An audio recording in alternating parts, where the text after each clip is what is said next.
राज्याचे उपमुख्यमंत्री अजित पवार मागील आठवड्यामध्ये हिंजवडीला गेले होते।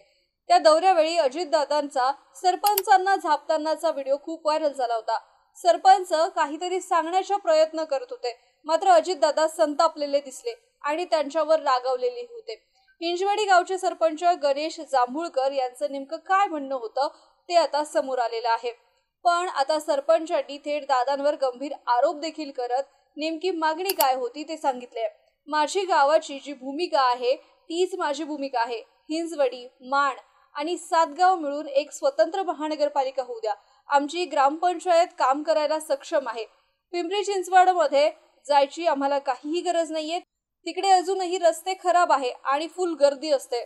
त्यामुळे आमच्या गावाचं म्हणणं आहे की स्वतंत्र महानगरपालिका पाहिजे। ती झाल्यावर आम्ही आमचा विकास स्वतः करू अशी मागणी गणेश जांभूळकर यांनी केली आहे। पण आयटी वाल्यांची भूमिका दादा शांतपणे ऐकतात, पण आमचं काही ऐकत नाही।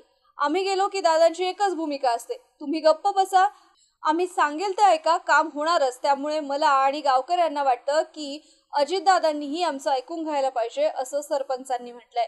तुम्हाला याविषयी काय वाटतं आम्हाला कमेंट करून नक्की कळवा आणि पाहत रहा MCN न्यूज।